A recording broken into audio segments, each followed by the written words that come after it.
Okay, Assalamu alaikum once again. Sorry. Okay, how's everyone doing? Good? Alhamdulillah. Okay, brilliant. We're going to be touching upon a very interesting topic tonight, right? Is the Quran God's word?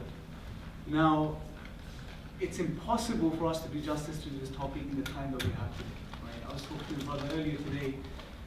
When it comes to the Quran and especially its miracles and its signs, there are so many and so numerous in number that it's very hard to get them across in a short 20, 30, 40-minute talk.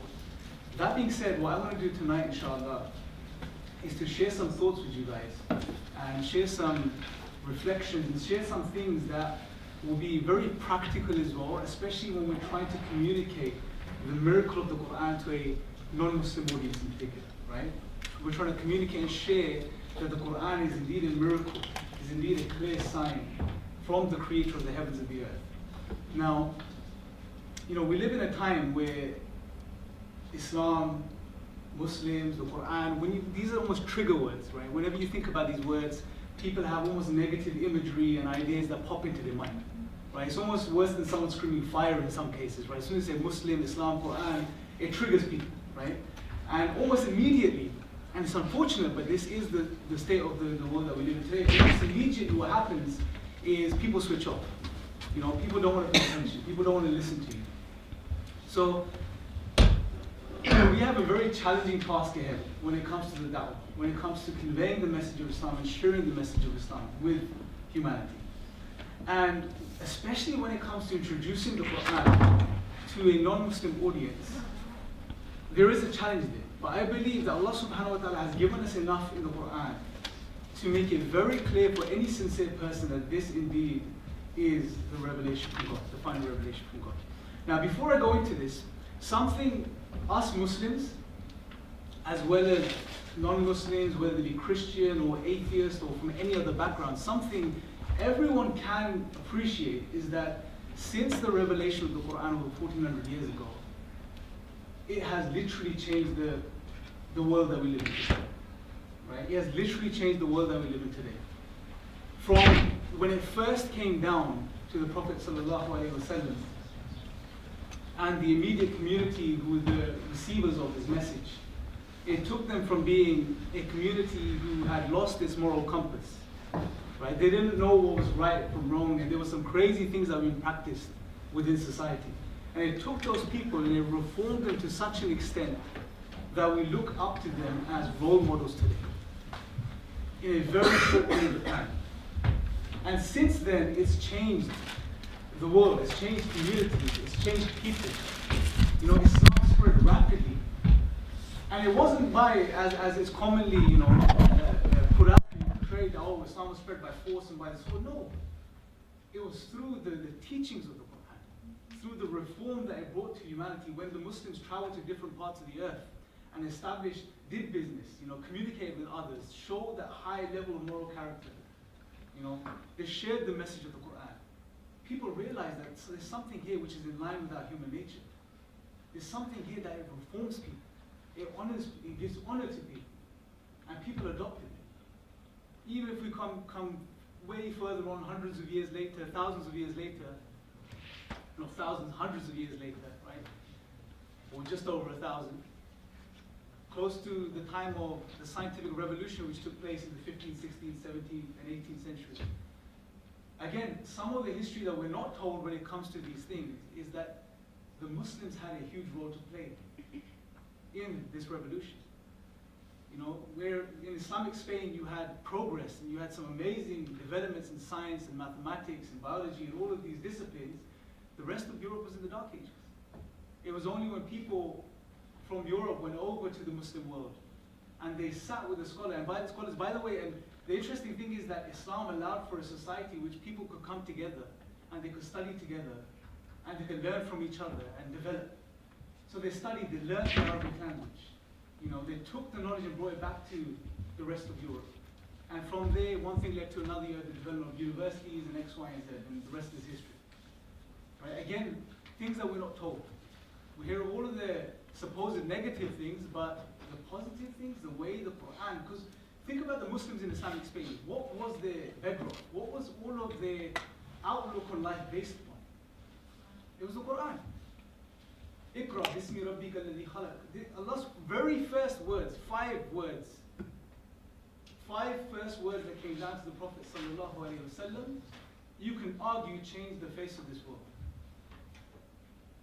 It encouraged people to learn and to study and to develop. And we'll touch upon these things as we go along. So it's very important to understand and appreciate that at the very least, no matter what background you're from, even if you don't believe the Quran is from God, if you are sincere and honest, you would admit the fact that the Quran has actually shaped and changed the world that we live in today greatly. Now that being said, the topic obviously is the Quran, the Word of God. Very first thing, what is the Quran? Right? Something that obviously we may know, we may understand as Muslims. When it comes to conveying this to non-Muslims, it may be a bit of a challenge, right? So a few things I want to mention or point out briefly, just for our own background. Very first thing, the word Quran itself, right? Now, the most generally held understanding is it comes from the root qara'a, which basically means to read, to recite. And Quran is the masdar, it's the verbal noun that comes from this root, and it means the recital, the reading, right? And we believe as Muslims, the Quran is the final revelation. It's not the first revelation, it's not the only revelation, it's the final revelation from the creator of the heavens and the earth. Right? It's the final revelation. Something very interesting. It's, human beings, we spend millions and millions of dollars and pounds, whichever way you want to look at it, almost every single year, trying to see if we can find a signal from outer space. You have organizations such as SETI and so on and so forth, which have set up these huge radio telescopes trying to receive a signal from outer space, and millions of dollars and pounds have been spent on this. Because it's this just inquisitive nature of the human being to make contact with maybe another creature, another civilization that may be living out there somewhere in the universe. But what's amazing is that contact was made. And not once, but several times throughout history. And it wasn't made by another creature or another life form or another civilization somewhere in the universe. It was made from the creator of the heavens and the earth. And this, if we really think of it and understand it this way, if we really understand what the Quran is, as a human race, we would really give it so much more value, so much more time, and we would really spend time studying. It's just appreciating the fact, and again, it's something that's lost because of the narratives that are out there. Islam is backwards, it's evil, it's barbaric, it's this, it's that, and all of this truth gets lost in the whole process, in the whole thinking of people. So it's the final revelation of God. We believe as Muslims, obviously, that God sent revelation throughout history. Allah subhanahu wa ta'ala sent prophets to different nations, to different people, and the message, the fundamental message which we will touch upon at the end, and which Murtada will go into a lot more detail regarding, the fundamental message has always been the same, which is you have a creator, God. He is uniquely one. You were created with a very specific purpose, which is to worship Him. That's our purpose. Same message always. Obviously, the laws and the commands changed over time, over history. But the fundamental message was always the same. And it's something that as Muslims, as we're going through this, don't see this as an in isolation type of talk. As Muslims, we need to now share this with others as well.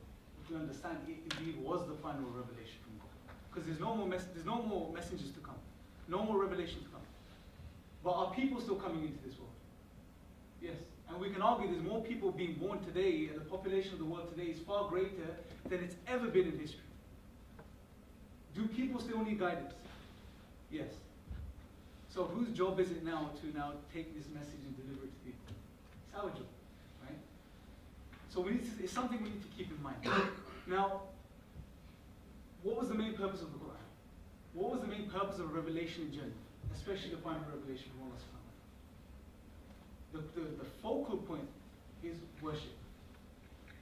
It all ties back to worship. It all ties back to the purpose of our creation.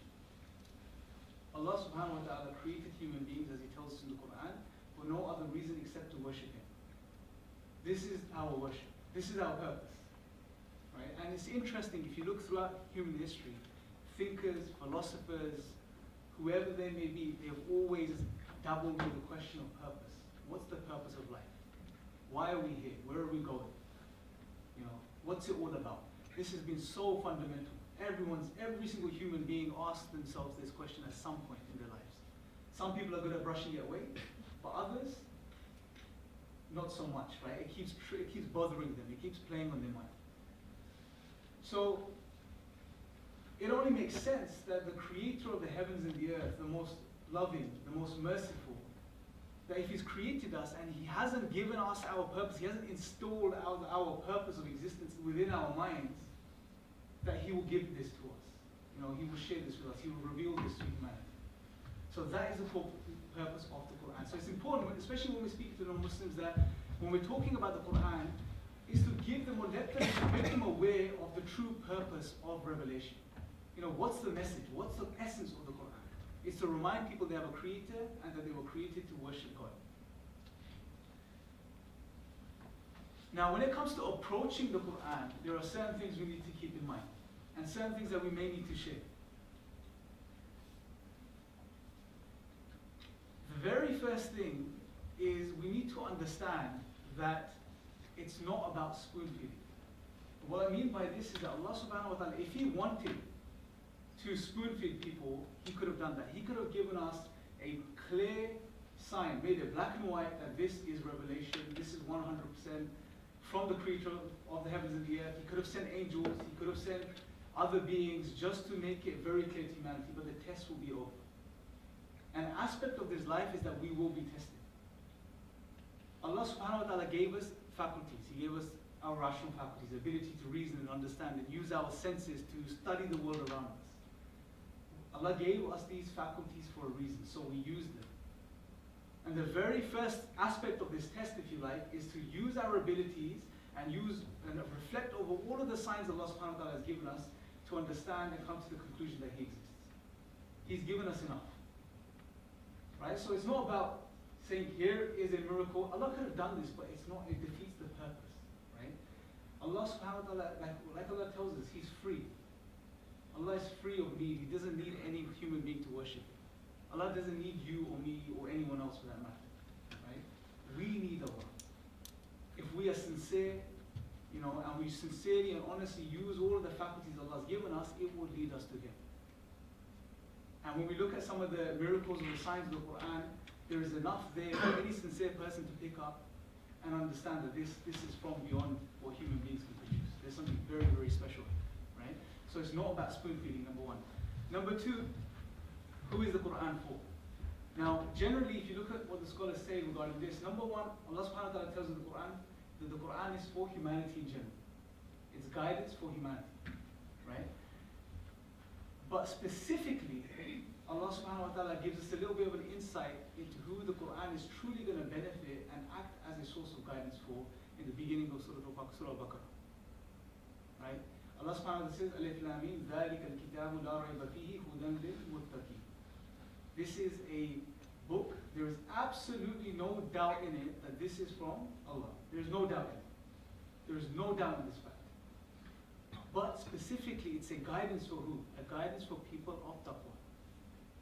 Now, the word taqwa is very interesting, right? It's translated in many ways. The fear of God, God consciousness, being mindful of God, you know, living in a way where you're conscious and you don't want to upset God or do something that will go against the guidance of God Himself, right? It's living with consciousness and awareness of your Creator. And it's very interesting that Allah subhanahu wa ta'ala here specifically says that the Quran is guidance for people of taqwa. One thing to reflect upon here is that this taqwa, some element of this taqwa has to be already there. Right? And this ties back, I believe, to the fitrah, that nature that human beings were created upon. And we know from our tradition that Allah subhanahu wa ta'ala created every single human being upon the fitrah. Now the fitrah, as the scholars define it, is a natural disposition. Meaning it's that first nature that Allah created every single human being upon. And there's certain things about this nature, and it's not the topic of this discussion, but it's good to understand this because it will link back to some of the things we covered. But an aspect of the fitrah is to recognize our Creator. That knowledge of Allah is already implanted within human nature. Ibn Taymiyyah, for example, mentioned that not only the knowledge of Allah, but that He deserves worship is already there within human nature. And other scholars commented on this and gave other insights into this. But something to understand is that nature is already there, the fitrah is already there. Right? And what's very interesting is that many people are on different levels. Their fitrah may be covered. Right? So for example, the Prophet ﷺ, we know in a narration, he said that every child is born upon the fitrah, but it's his parents that make him a Jew or a Christian or a Magian or Magi. Right? Interestingly, some of the scholars, when they commented on this narration, they said that it's interesting the Prophet ﷺ doesn't say or a Muslim. Because Islam is assumed within the fitrah. The pure nature is to recognize that there is one God and that He deserves worship. But his society, his upbringing, his parents, his whatever's going on in his life, it covers that truth that lies within every single human being. Hence, we know the Quran is referred to as the reminder as well. Something to think about. Would you remind someone of? You don't remind people of something that they don't know, right? You remind someone of something that they already know, but they may have forgotten, right? So the Quran is specifically, the people that are truly going to be guided by it or find guidance in it are those who want to be guided. Those who to some extent, to some level are aware of that eternal reality that there is a creator, there is a God. Right? There's something else going on. And we see this is true. Most people that become Muslim or accept Islam are people who are honest and sincere and genuine, and they're genuinely inquiring about life. What's the purpose of life? Why am I here? You know, what's it all about? You know, those that don't want guidance, you can literally, Allah could put angels in front of them, they will still deny it. Allah says, it tells us this in the Quran. Even if Allah opened up a doorway for them that traversed into the sky and they started to climb through it, they will think that it's magic. Right? They will deny it. If someone wants to deny the truth, they're going to deny no matter what you present them with. Right? So this is my earlier point as well, which is that it's not about spoon-feeding. Allah has given us enough that if someone is sincere and sincerely and genuinely reflects, when he studies the Quran, he looks at the miracles and the signs of the Quran, he would understand that this is from God. Now, that being said, a few of the things that I want to mention today, a few of the things I want to cover today regarding the miracles or the signs of the Quran is number one, the Quranic challenge. Number two, the coherence of the Quran. Number three, the historical accuracy of the Quran. And number four, the fact that the Quran, the message of the Quran is in line with human nature. I'm going to briefly be touching upon these. I'm not going to be going into detail because if we start going into detail regarding these things, we'll be here probably all night. Right? However, a really good book as a reference to read is a book that we published. It's called The Eternal Challenge. If you go to the IRA website, IERA.org, IERA.org, you can get, I believe you can get it for free. You just have to pay for the shipping and you can get the book shipped out to you. It covers most of these things in a lot more detail, right? However, just so we can get our appetites and really start thinking about these topics, the very first thing I want to touch upon is the Quranic challenge. Allah subhanahu wa ta'ala in the Quran, more than once, I believe at least 3 times, He issues a challenge to humanity, right? For example, in the 2nd chapter of the Quran, verse 23, Allah says, if you have doubts about the revelation we have sent down to our servant, then produce a single surah like it. Just produce one surah like it. Now, if we were to develop an argument based on this ayah, something we can ask is, well, let's ask the question, could it be from an Arab, the Quran? Could it be from a non-Arab? Could it be from the Prophet ﷺ himself? Or is it from God? Those are the only real possibilities.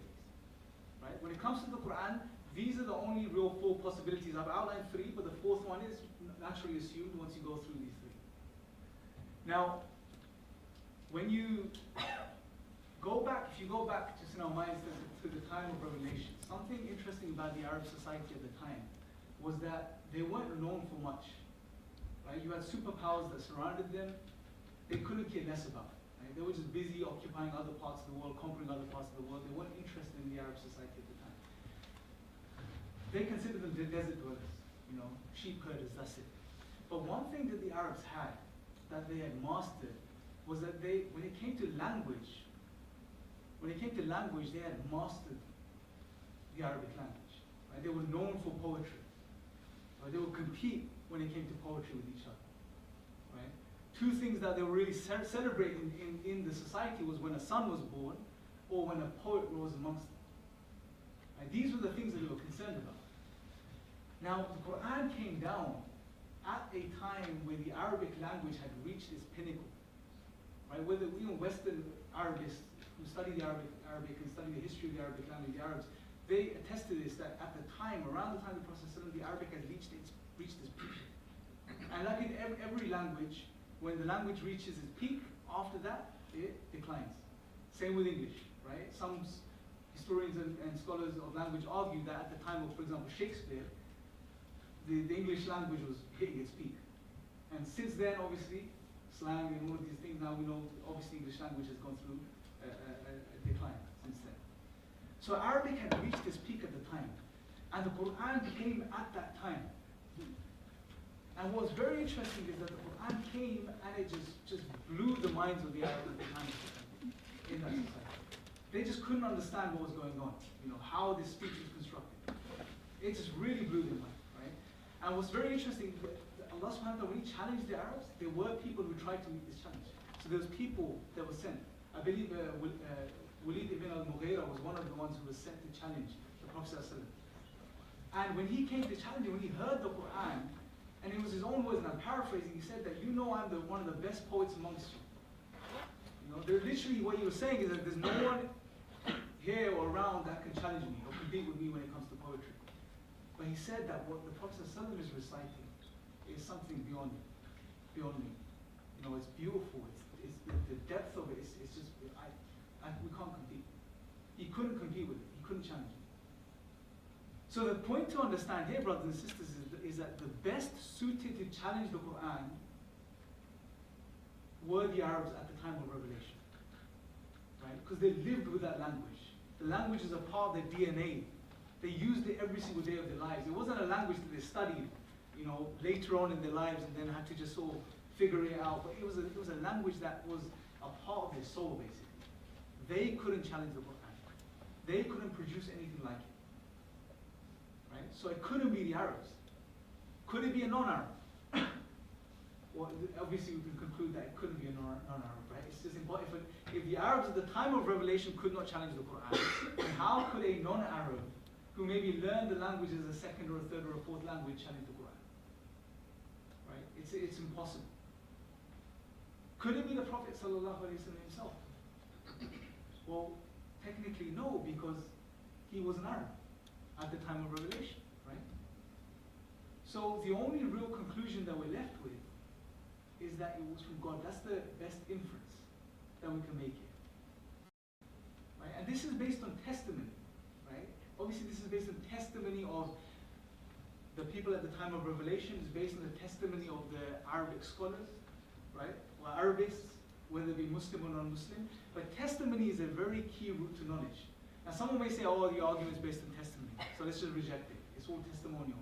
Well, if you reject testimony, you have to reject, I would argue, all forms of knowledge.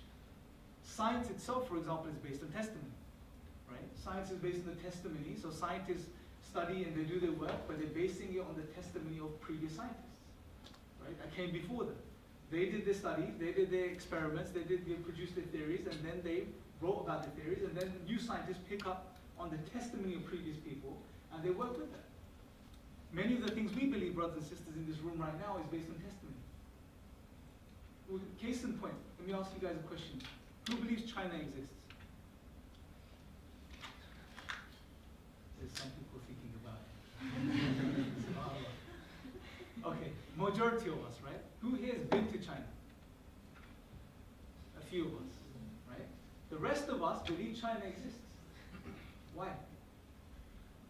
You may say to me, oh, I've seen satellite images, I've seen television shows from China, but how do you know that that satellite image you've seen is actually of China? How do you know someone's not just telling you that? You're going by testimony still. If you've seen television programs from China, how do you know that that's a television program from China? Someone's told you that, right? Let's even take a simple example. Who here believes their mother is their mother? If anyone can put their hand up, I'm going to be worried. Seriously.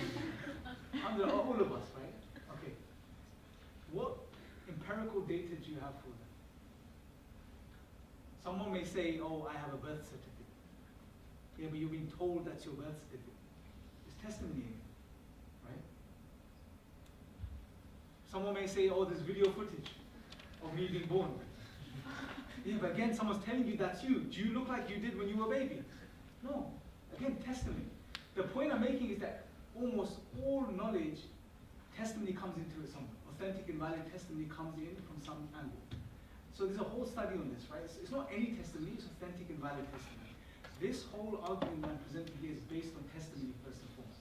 The testimony of the Arabic scholars, the testimony of the non-Muslim Arabists who have studied the Arabic language, the testimony of people at the time of revelation, the best of poets who went to challenge the Quran and they said we couldn't do it, right? So if you deny this, then you have to deny almost all forms of knowledge, right? And then once you accept the testimony, the next thing is inference. Again, we use inference. What do you do in science? You take data and then you infer upon the data, your conclusions, right? Someone gives you data, you think about it, you reason upon it, and then you come to the best conclusion. Again, let's look at the data now, based on testimony. What do we see? The Arabs at the time were known for the Arabic language. None of them could challenge it, so it couldn't be the Arabs, right? Inference tells us it couldn't be the Arabs. Non-Arabs, it doesn't make sense. If an Arab who specializes in the language, who lives by the language, it's in his blood, can't challenge it, then it can't be a non-Arab. Could it be the Prophet ﷺ? No, because he was an Arab. So he falls into the first category. Therefore, the only rational inference we could draw from this, that it comes from God. That the Quran was from God. So when Allah issues the challenge and no one meets the challenge, then we should accept that it's from God. That's the most rational inference to make, right? Moving on to the next thing, and for me, this is probably one of the most just mind-blowing miracles of the Quran, right? The more you study this, the more it blows your mind. And it's to do with coherence. Now, something to think about. How can a book that's revealed over a period of 23 years, subject to historical context, be organized later to produce a coherent literary masterpiece? I want us to really think about this for a second. The Quran came down piecemeal, 23 years, right? Different verses came down in different contexts, different situations. Something was happening within society, revelation came down to the Prophet ﷺ. A lot of the Quran came down addressing problems and issues and things that were happening within society. So there's a historical context. Yet, when the Quran was compiled, you have this amazing coherent structure within the Quran, which just blows your mind. And I have two images here, which will better illustrate the point I'm making. The Taj Mahal, for example, is one of the most, one of the wonders of the world. It's a beautiful architectural structure. It's amazing. On the left-hand side, or maybe your right-hand side, you have a slab of marble, right? If you take different random pieces of marble without an intention of using that marble to build the Taj Mahal, it's going to be almost impossible to take just random pieces of marble and organize them in a way which produces this amazing structure. The only way that's going to happen is if you had pre-planned this construction of this building. Then you will cut certain pieces of marble to a certain size, and you'll produce them in a certain way, and then you bring them together, and then they'll form this amazing structure, right? Now, think of this analogy from the perspective of the Quran. It comes down to over 23 years, addressing different historical contexts, right? Different historical things. Yet, when it's compiled, it forms this magnificent literary structure. How is that even possible? Unless the author knew the past, was in control of what took place in history, and he allowed for history to unfold in a way where revelation would come down, addressing certain situations, and when it would be compiled in this book form, it will still have this amazing, miraculous, coherent structure. That's the only real explanation if you think about it. Otherwise, it's impossible. A book that's been revealed, parts of it are coming down, subject to historical context, and yet when it comes together, it has this amazing coherence in so many different elements and levels, right? And some of this coherence, we could look at it from different perspectives. The whole Quran itself has coherence, because the whole Quran, the message of the Quran ties back to the fundamental concept, which is you have one creator and we were created to worship him. It all ties back to that. If you look at it from the perspective of individual chapters or the surah of the Quran, what you will see is that there's coherence between chapters. And the scholars have studied this in so much detail. There's so much written on this. For example, between the first chapter and the second chapter of the book, Al-Fatiha, what do we ask Allah for? guidance. Ihdina as-sirata al-mustaqim. Guide us onto this sirat, this straight path. And then immediately in the beginning of the second chapter, Alif Lam Mim, ذَلِكَ الْكِتَابُ لَا رَيْبَ فِيهِ هُدًى لِلْمُتَّقِينَ. This is a guidance for those, like we said, of consciousness, God consciousness. You wanted guidance, you asked God for guidance in the first chapter, immediately in the second chapter, guidance. God tells you, here's guidance. It wasn't revealed in this way. Right? And then between the second chapter and the third chapter, there are some amazing symmetry which takes place. For example, both chapters start with Alif Lam Mim. Huruf al-Muqatta'at, these broken, disjointed letters. No one knows what they mean.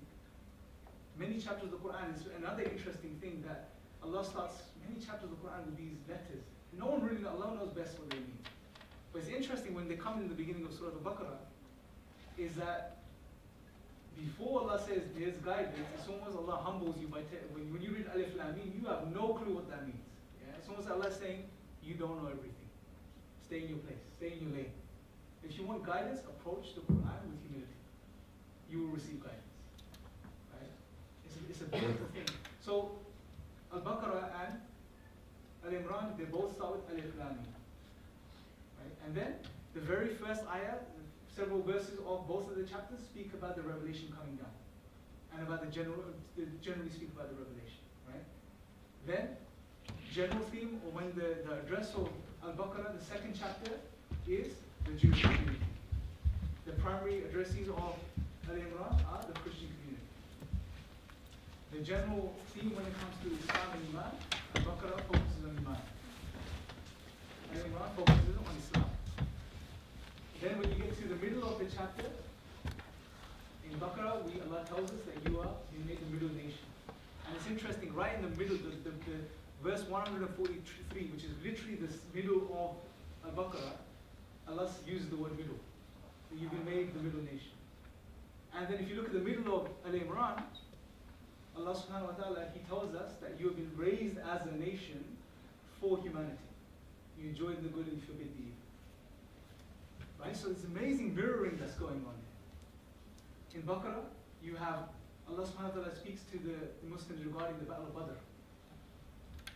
In Al-Imran, Allah subhanahu wa ta'ala speaks about the Battle of Uhud. So the parallel is amazing, right? And this continues throughout the whole Quran. It continues. Again, think back 23 years, different verses. Al-Baqarah, some of the scholars says, came over a 10-year period. It's not that it all came down in one shot. Over at least 10 years. 23-year period. That's the majority of our lives, most of us in this room, right? It's older than some of the brothers here, subhanAllah. Just think about that, your life. The Quran is coming 23 years, yet when it's organized, when the Prophet ﷺ tells the companions to put the different verses in different places, there's such an amazing coherence throughout the whole Quran. You know, it blows your mind. Even at a verse level, individual verses, the coherence, you know, the impact of the verses. Very first ayah, or the second ayah, whichever way you want to look at it, of Al-Fatiha, Alhamdulillahi Rabbil Alameen. All perfect thanks and praise belongs to Allah, who is the Lord of the worlds. The structure even of this particular ayah is so amazing. Alameen comes from alam. Who could tell me what the root means? Does someone know? Knowledge, yeah. And knowledge comes, the word knowledge comes from the same group. But it's a sign. Alam is a sign, it points towards something. Right? It points towards something else. So in one way of really understanding this, Allah is saying that all perfect thanks and praise belongs to Allah, the Lord of all of creation, and all of creation is a signpost that points back towards Allah. So even if you look at it the other way around, it adds up. It's almost like a self-checking sum, right? The word usage, even if you look at individual words that are used, are perfect and precise. It's amazing. Alhamdulillah. Hamd is not only thanks, but it's also praise. It covers both elements. Right? Even when it comes to certain words, and this is the amazing thing about the Arabic. You know, sometimes people say, why the Arabic language? Why is God, the creator of the heavens and the earth, revealing the final revelation in Arabic? Right? Why not English? Because you understand, English didn't even exist back then, right? But the point is, why Arabic? honestly, if you really study the Arabic language, you will see the Arabic language is probably the pound for pound the most dense and beautiful language in the world. Right? Every single word you can write sentences, especially the words in the Quran. Right? And the amazing thing is that not only do the words have meaning internally in themselves, but they convey meaning through even the sounds of the words. Through even the sounds. The sound of the word adds to the meaning. For example, when Allah says, Ma'ishatan donka, where Allah says that those people that turn away from the remembrance of God, they will have a constricted, difficult life. The word donk, when you say donka, what happens to the back of your throat? You're suffocating, literally. So you get the impact of the word even through the way it comes, even through the way it exits your mouth. When Allah says, Alam nashrah laka sadra. Shrah, did we not expand your chest for you, your breast for you? When you say shrah, what happens to you? Look at the way it comes out of your mouth. Your mouth opens, there's an opening. So the Arabic language is almost like it was designed for the revelation of the Quran to take place within history. It's so profound. It's so amazing. And we can talk about this till the cows come home. And this is why I really recommend, to whatever level you can, study the Arabic language. Even if it's just studying the Arabic language in a way to access the Quran. It's not difficult. Allah says He's made the Quran easy to remember. Obviously, we've seen this being demonstrated and manifested in the memorization of the Quran. The majority of the world today is non-Arab. Yet, kids as young as 5, 6 years old are memorizing the Quran cover to cover. It's an amazing phenomenon that's taking place. I don't know of any other book that's memorized like this and it's so easy to memorize. Right? But it's also in being able to study the language of the Quran. It's not difficult. It's honestly not difficult. Within a year or 2 years of part-time study, you will start to pick up on reading the Quran and understanding it directly in Arabic. And then you start to really, experience that element of the miracle of the Quran itself. Historical accuracy of the Quran, we call the miracles of accuracy of the Quran. Again, many, many examples in the Quran where Allah subhanahu wa ta'ala mentions certain historical phenomena which are maybe mentioned in other texts and other scriptures, but it mentions them in an accurate way, where it tells history exactly as it was. Right? Other mentions, they get some things wrong. Right? For example, when it comes to the Egyptians, there is a mention of the ruler of the Egyptians in 2 different times. One in the time of Joseph, Yusuf alayhi salam, and one in the time of Moses, Musa alayhi salam. Now, at the time of Moses, Allah subhanahu wa ta'ala uses the word Pharaoh. At the time of Joseph, Allah uses the word king, Malik. And that's very interesting. It's a very small nuance. And normally when you read through the Quran, you won't even pick up on this. Normally in translation, it may not even get picked up. Right? But it's there. There's a small difference. Now, if you look, for example, both are mentioned also in the Bible as well. Right? But what's not clarified is that they're both referred to with the same title. But in the Quran, Allah makes a distinction. And obviously with the advent of the discovery of the hieroglyphs and the study of history, they have seen that at the time of Joseph, that the rulers, they weren't native Egyptians, and they would refer to the leaders as kings, and not Pharaoh. And at the time of Moses, the ruler was referred to as Pharaoh.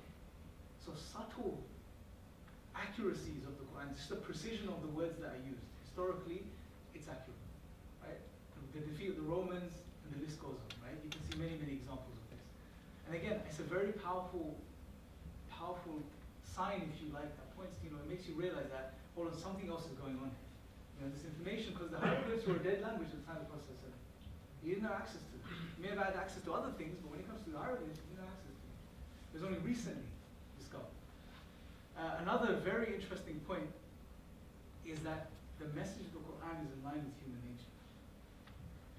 And this is where the element of the fitrah comes in, which I mentioned earlier, is that when you read the Quran, and if you just, for the sake of our discussion, just focus on the basic message, the core message of the Quran, what you will see is that it hits something deep inside the person.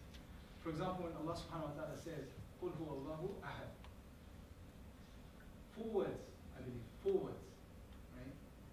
But they ring a chord deep down inside of us. Allah is saying, say that He is God, Allah, who is just uniquely one. The word ahad here is you, because we know there's other words for one, narrow.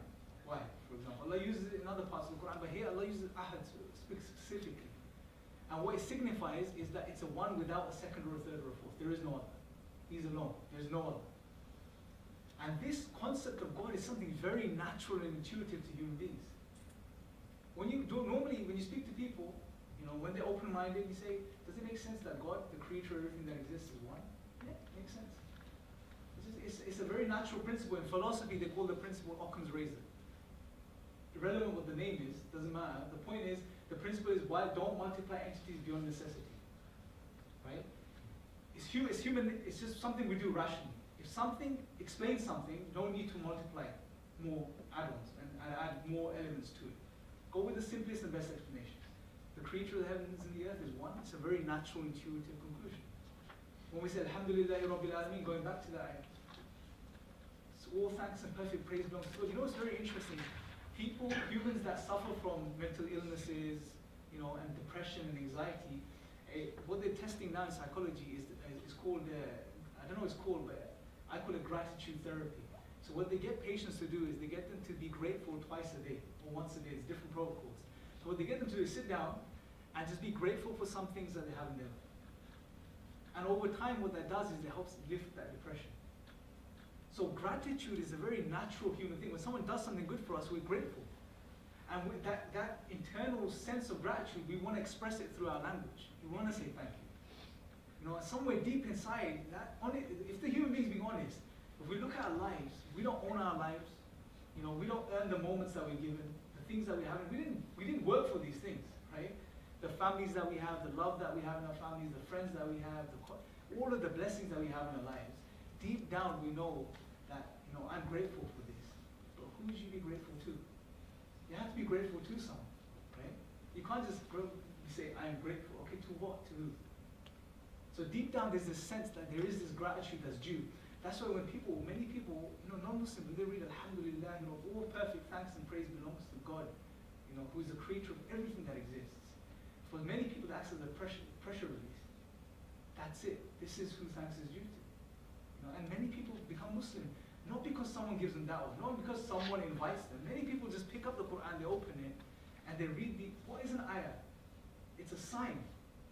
It triggers that truth within the person, that fitrah, that nature. They read the Quran, they become Muslim. And it's upon us, especially as Muslims now, to communicate this message, especially in the times we live in. And it's so sad that all people generally are aware of about Islam and know about Islam is what they hear in the media and what they hear through certain sources and outlets. And all they generally hear is, this is bad, this is evil, this Muslim's doing this guy's doing this, Islam says this, Islam says that. It's just been misrepresented. And it's very interesting if you think about it. If you want to do away with something, the easiest thing to do is just to misrepresent it. Give it a bad name, create this false image and perception. Job done. Now people, they'll straight away, you hear Islam, you hear like I said before, you hear Quran, you hear Muslim, negative thoughts and things go through your mind, you completely right? So we have a challenging job ahead of us, which is to now clarify not only these things, but to share the true message of Islam with people. And share, the Quran with people, the message of the Quran. And that responsibility is upon us, brothers and sisters. It's not, no one else is going to come and do it for us. There's no more messengers coming. There's no more prophets coming. And as entertaining or as nice as Quran Week or Discover Islam Week may be once during the year, it shouldn't be a thing you do once a year or twice a year. It should be something now that you should do, throughout your year, throughout your daily life. Make dawah part of your life. And inshallah, tomorrow we have a dawah training course here after Jummah, inshallah. Anyone that's free, do attend. It'll be a short course, maybe 2 hours, 3 hours. And we'll go through the training. It'll be very beneficial for you to discover Islam Week as well, inshallah. That's coming. And just to conclude, just a few other things to keep in mind. Number one, the fact that the Quran is memorized by millions and millions of people across the world. The fact that Allah Himself says that He's made it easy for us to remember. And that this prophecy, if you like, is being fulfilled, that millions of people are memorizing the Quran and have memorized the Quran, it's a sign in itself. Normally we underplay this, we think, oh, it's a normal thing, because we're so used to it. People memorize Quran. But if you look at it from an objective, non-Muslim perspective, it's something very, very interesting. It's very hard to memorize just passages, let alone whole books. Right? The fact that it's preserved, the fact that the Quran is preserved in all of the authentic qira'at that we have, and all of these things, sometimes when it comes to qira'at, sometimes we get afraid. We think, oh my God, non-Muslims try to use those against us sometimes. Oh look, you have one Quran, this and the other. No, whatever's between the covers is the Quran. All of it's the Quran. And I would say that's one of the miracles of the fact that the Quran came down in different modes. Let alone having to explain one miraculous form, now you have, so many more to explain, right? To one man. It's amazing when you think about it, right? So the fact that it's preserved, and we can check this, and the fact that it's an oral tradition, that's something very important as well. Manuscript tradition is secondary. Primary form of preservation of the Quran is oral. Right? Something important to keep in mind, because sometimes what happens is you get some people that will come to you and say, oh, look, here's a manuscript that's been discovered. Maybe it's not been discovered, maybe it's just something that's put out there, and there is this inaccuracy in the manuscript. Even if there's a manuscript that was completely wrong, it means nothing, because we have that oral tradition which we cross-check by. Right? And it's interesting, you can have a child in UK, you can have a child in Africa, you can have a child somewhere in India, and you can bring, if they've memorized the Quran, bring them together and they could cross-corroborate. They will recite the Quran, they could cross-check with each other. As a global phenomenon, it's something very, very amazing, which doesn't exist in any other tradition. The consistency. Now this is an amazing, facet of the Quran, something that you guys can look into further, which is that, again, 23 years, if people that write books, authors, they may write a book over 2 or 3 years, and you see disparity. If they've taken a break in between, you'll see some disparities in their writing style. Because writing something, is something that depends on the state of mind of a person as well. Whatever they're experiencing, whatever's going on in their life, it will reflect in their communication, whether it's verbal or written. But there's an amazing consistency in the Quran. The vocabulary that's used, the words that are used, the style of the Quran, the rhetorical devices of the Quran, there's this amazing consistency which flows through the whole Quran. So it's something to really, think about. It's not something that came down in one night. Finally, the social impact. We touched upon this in the beginning, just the impact that the Quran has had on the world. It speaks for itself. It speaks for itself, and again, it's something underplayed. It's something that we need to share with you. So hopefully, brothers and sisters, this has been beneficial, inshallah. We'll take a break now. If there's any Q&A questions, you can do before the break for this session, and then Brother Murtada will take over the next session, inshallah. Any questions? Yes, sir.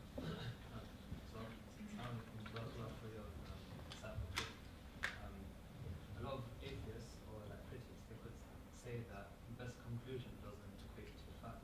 Yeah. How do you Good. We're not saying, like, for example, the argument that we made, Arab, non-Arab, Prophet or God. That's the best inference. That it was God. It's from God. Is it 100% definitive proof? No, we're not claiming that, right? But the point here isn't that. The point here is something else. As human beings, we use common sense throughout our whole lives. From waking up in the morning to, for example, dropping our kids off to school, to going and getting milk from the shop, we always use common sense. There's a certain level of common sense that we employ through our entire lives, right? Unfortunately, what happens is you'll see a disparity when it comes to the question of God. That level suddenly shoots up for some people. Yeah. Now, for example, when it comes to this, is it the best inference, the best explanation? Yes, it is. Oh, but there's a chance that it was maybe a special type of Arab who was genetically modified to produce some amazing literary masterpiece, right?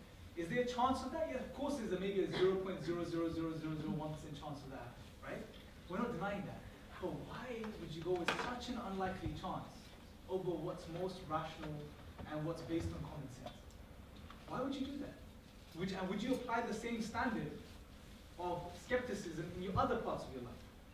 I would ask the person, I said, for example, if you were driving your kids to school in the morning and I told you to blindfold yourself to drive your kids to school, would you do it? No. Because you reasoned upon that proposition and you said, no, it's not safe, I can kill myself and my kids, right? But is there a chance you'll survive? Of course there's a chance. Would you take that chance? No. Because common sense dictates the safest thing, the most rational thing to do is to drive without a blindfold. So you have a certain level of common sense and that you apply through your daily life. But when it comes to God, and proofs for God, suddenly the bar just shoots up for some reason. And this disparity, I would challenge that disparity. Why? Why is there that this discrepancy, this inconsistency in your thinking? And that highlights, for me at least from the experience I have from speaking to certain individuals, not all, there's many sincere people, sometimes the problem isn't a rational problem. The issue is something far deeper. Right? And unfortunately, we just keep hammering the rational point. Sometimes when that happens, you notice that maybe it's time to change strategy. We covered this in our Dawah training. Maybe it's time to just sit down with a person, have a cup of coffee, and just ask about their life, what's going on, what's happening. Did something happen in your life which turns you away from God? It's not a rational problem sometimes. So of course, going back to your question, we're not saying that here's 100% conclusive proof. Like we said in the beginning, if Allah wanted to give us that, God would have given us that. But it defeats the purpose. One of the elements of the purpose of our existence in this world. Right? So, but is it rational? Is it the best inference? Yes, I would say it is. I'm willing to hear their side of the story. If they feel there's a better inference, please present. No problem. Just a second. Yes. Just a quick question. So, what you said about the order of surahs? Yeah. I heard there's like ikhtilaf on that. So in the actual verses, obviously there's no question about ordering of the surahs. Yeah, there's different opinions. It's not an objective science from the perspective of, for example, if you made a correlation between Al-Baqarah and Imran, these two surahs, different scholars may have different opinions regarding what the correlations are. But what you'll see, whatever conclusion they come to, if you look at the whole spectrum, you'll see that they're all saying that there's some form of coherence. Right? So the point is there's coherence there. How you understand it is a different question. You may have your own interpretation, right? But there is coherence, there is the flow. For example, I'll give you an example. When you look at, and this again, is one perspective. If you look at Surah Al-Kahf, now, if you look at the coherence based on meaning in that surah, it's very interesting. There is a theme that reoccurs throughout the entire surah, and that is of the dunya, materialism, right? Protecting yourself from the trials of this world, right? The tests of it. So, for example, because this is what surah I've been studying recently, and it's amazing. And this is just my interpretation, maybe my way of looking at it. Maybe another scholar will bring more insights or a different angle to this, right? But the point is that there is coherence there that's been picked up on. So if you look at Al-Kahf, Allah subhanahu wa ta'ala starts off by reminding us that this dunya is a test, right?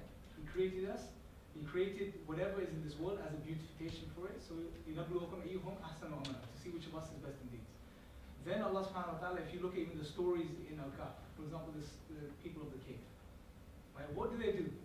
The leader in the community is telling them to turn away from God. They reject this and they leave the world and go to a cave.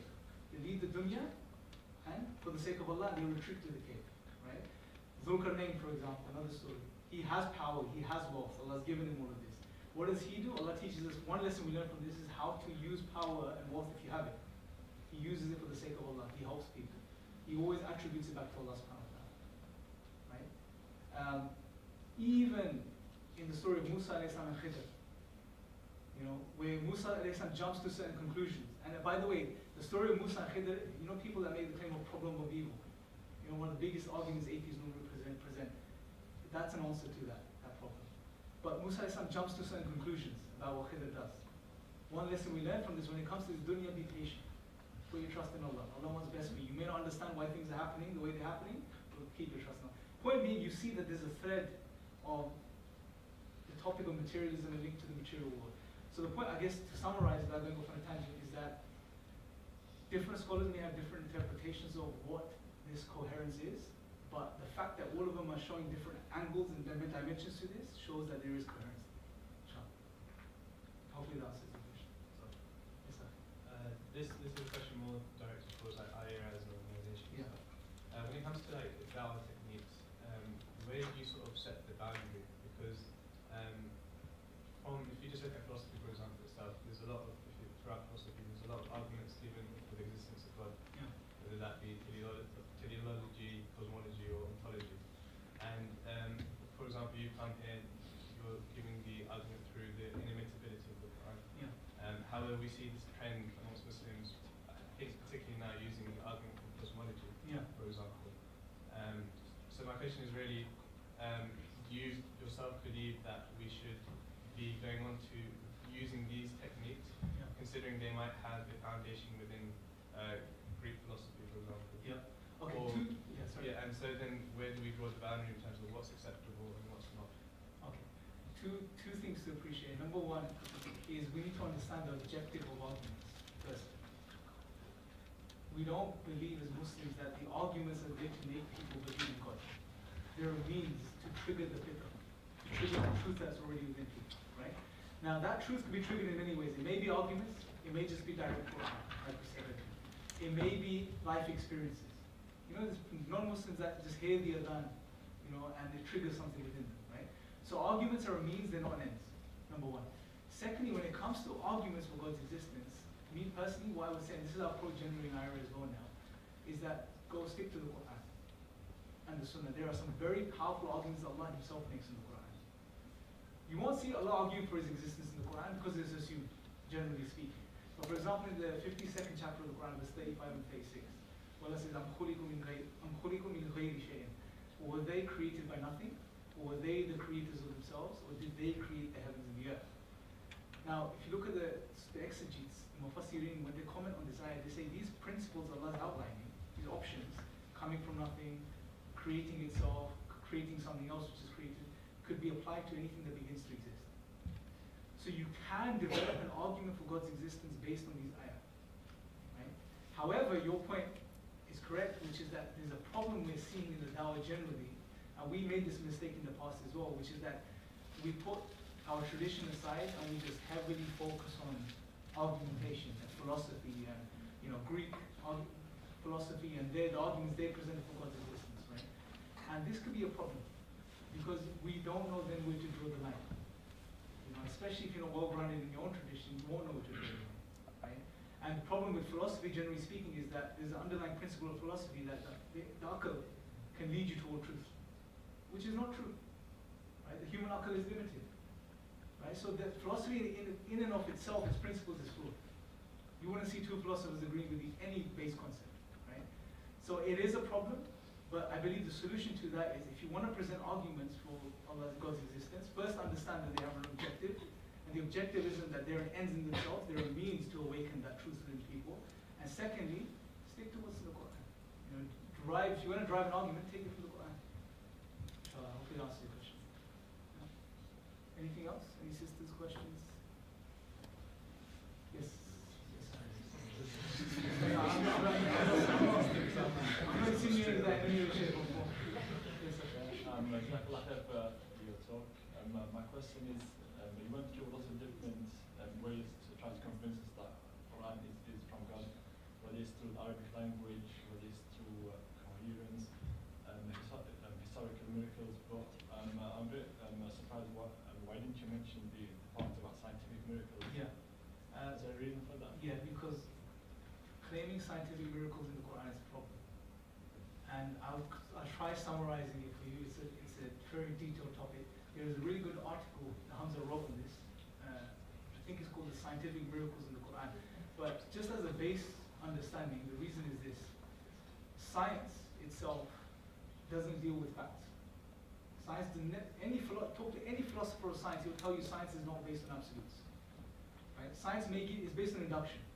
Right? You base your theories, you do your observations, and then depending on the amount of observations you have, then you produce theories based on the observations. Right?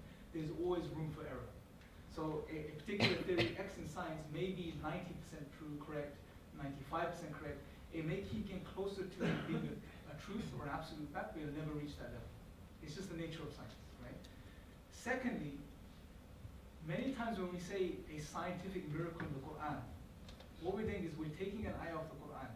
And most cases, the ayahs that we link scientific discoveries to are those that have room for interpretation. Right? So there's two types of ayahs in the Quran. One of them are very clear, and those that are a bit more deeper. Right? They're not as clear as the other ones. So normally the scientific miracle claims are made with these type of ayahs, if not all the time, pretty much, right? So the problem is this. Number one, if you want to make a claim of scientific miracles, you have to claim that the scientific theory that you're linking is absolutely true, number one. And the second thing you have to do is that the ayah that you're linking it to, you have to say that the interpretation of the ayah that you're making is the only interpretation anymore, and it can't be anything else. If you have these two things, then you can claim scientific miracle. But we have neither. Right? Yes? Yeah, but there's a point which is where the Quran describes the chaining of the fetus of the child in the womb of his mother. Yeah. But in reality, we can witness that. Yeah. Can we match Yes, that? so I was going to get to that. So there is a way of doing it now, right? So no doubt Allah mentions natural phenomena in the Quran.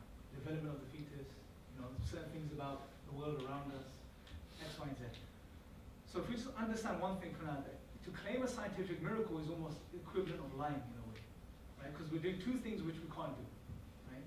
And what happens when you do that, you may do that, but eventually science may change its opinion on that thing. Oh no, we got it wrong. We've changed it. Because science has taken U-turns with many things throughout history. It's the nature of science. It's the way it works. It's the beauty of science in a way. Right? Or there may be 3 or 4 more other interpretations of that particular ayah. Right? So you're in a problem then. If science changes its opinion, then that atheist that wants to attack you is going to be like, here you go. Your Quran fails. There's no miracle. It's wrong. Right? Because now we've set the Quran up to fall. Okay? However, what we can do and what we should do is say that there's some very interesting mention of natural phenomena in the Quran, which in many cases is in line with what we're seeing that science is telling us about the world around us, right? For example, the embryonic stages of the development of the fetus, right? I believe one of the stages, the alaka stage, right? Even non-Muslim scientists have described it as a leech-like, as a leech. Some of the professors. Hamza's okay on this. But the point is, even internally, when you look at the internal structure of the embryo at that stage and the leech, internally it looks similar. SubhanAllah, the similarity is amazing, right? As Muslims, we can appreciate the miracle here. But when we present this in a dawah context, I wouldn't call it a miracle. I would say, look, there's an interesting correlation here. Check it out. Right? Because as soon as you say miracle, now you've made a firm commitment and you've set a standard up which is not true. Right? So there's a way of putting it. There's a way of doing it. Claiming a miracle is incorrect. But I mean, can we take that sort of logic and apply it to historical miracles? So, for example, the miracles they mentioned in terms of Pharaoh and the king. Yes. The scientific method that they used to understand the words or the language of words. That could have been wrong, couldn't it? So it could have been applied in a wrong way. Yeah, that's why I was reluctant. And I personally would say the historical accuracies. I think I mentioned that as historical accuracies or the science from a historical perspective. Right? It's not as flexible as science, so the method of history is slightly different. However, the same thing does apply. The point is that these are signs that they are pointing us towards, they're leading us towards a certain end. You can apply the same thing. This is why in a dawah context, even the historical stuff, I wouldn't jump and say miracle. I would say that there's some very interesting correlations here with history and which are accurate. Right? You can check it out for yourself. Another question based on the previous question. So you said that in terms of the techniques that you use is to awaken the fitra. Do you honestly, like from what the work Ayah has done, do you believe that using this as this inimitability of the Quran, do you believe that it's had a good impact in doing that? Because I'd assume that, from my discussions anyway with people that are Muslims, for example, it's very difficult to explain it if you don't know the Arabic language, and even for someone to understand it, it's very difficult to appreciate it unless you fully understand the Arabic language and fully can actually look at the beauty of the Quran. So do you believe that it's been effective in awakening the Quran? Okay, it's a good question, bro. It depends on how you present the argument. So if you see the way we did it here, the way I shared it with you, it's based on 2 principles, testimony and inference. It's not based on, you don't need the knowledge of the Arabic language to appreciate these 2 things, right? So you make people understand what testimony is and how many things you believe in based on testimony, not your direct observation, right? And secondly, inference, the whole process of inferring a conclusion, the best inference that you can make, right? based on these two principles, if you go through the options, the most rational conclusion you can make, the most likely conclusion is that it was from God. Right? That's what we're saying. You don't need to know the Arabic language.